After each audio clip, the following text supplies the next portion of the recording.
ఇప్పుడే Country Delight యాప్ని download చేసుకోండి. Download the Country Delight app now. Hyderabad జీడిమెట్లలో జరిగిన దారుణ హత్య కేసులో రోజుకో సంచలన విషయాలు వెలుగులోకి వస్తున్నాయి. 16 ఏళ్ల వయసులో ప్రియుడితో కలిసి తల్లిని హత్య చేసింది కూతురు. మానవ సంబంధాలను ప్రశ్నార్థకం చేసిన ఈ ఘటన స్థానికంగా తీవ్ర కలకలం రేపింది. పోలీసుల అదుపులో ఉన్న ఆ అమ్మాయి చెప్పిన మాటలు వింటుంటే పోలీసులే నిర్ఘాంతపోయారు.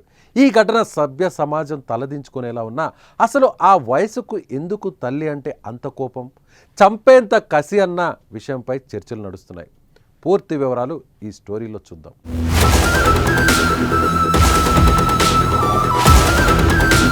హైదరాబాద్లోని జీడిమెట్లలో ఇటీవల వెలుగు చూసిన కన్న తల్లి హత్య కేసులో బాలానగర్ డీసీపీ సురేష్ కుమార్ పలు కీలక విషయాలు వెల్లడించారు.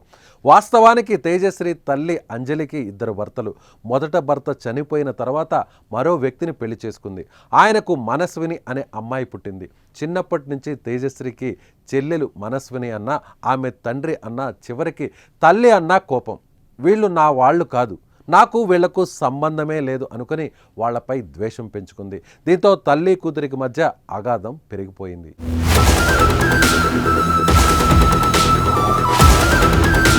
తాను మొదటి భర్త కూతుర్ని, అందుకే నేనంటే మా అమ్మకు ఇష్టం లేదు, నన్ను కొడుతుంది, బండ బూతులు తిడుతుంది, నాకు వాతలు పెడుతుంది.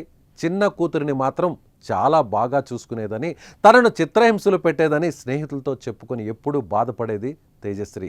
తల్లి అంటే ఎంత కోపం అంటే 7వ తరగతిలోనే తన తల్లిపై పోలీసులకు ఫిర్యాదు చేసింది. పోలీసులు తల్లిదండ్రులకు తేజశ్రీకి కౌన్సిలింగ్ ఇచ్చి పంపించారు. కొద్ది రోజుల పాటు చైల్డ్ హోమ్లో తన చిన్నమ్మ వద్ద ఉన్నట్లు సమాచారం. ఇటీవల తల్లి వద్దకు వచ్చింది.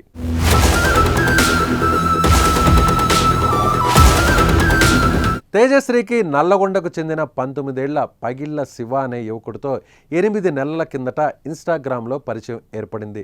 డీజే ప్లేయర్ అయిన శివ తేజశ్రీ ఫోన్లు మెసేజ్లతో ప్రేమలో మునిగిపోయాయి. టైం దొరికినప్పుడు బయట కలవడం జరుగుతూ వచ్చింది.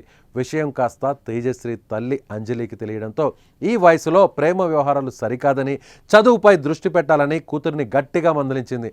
అసలే తల్లి అంటే ద్వేషం, కసి, తన ప్రేమకు అడ్డు వస్తుందన్న కోపంతో మరింత రగిలిపోయింది తేజశ్రీ. తన జీవితానికి, తన ప్రేమకు పదే పదే అడ్డు వస్తున్న తల్లిని ఇక లోకంలో ఉంచకూడదు అని నిర్ణయించుకుంది తేజశ్రీ. ఇందుకోసం తన ప్రియుడు శివ సహాయం అడిగింది.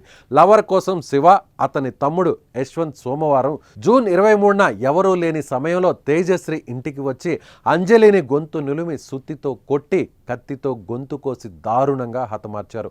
ప్రస్తుతం ఈ ఘటన తెలుగు రాష్ట్రాల్లోనే తీవ్ర సంచలనం రేపుతోంది.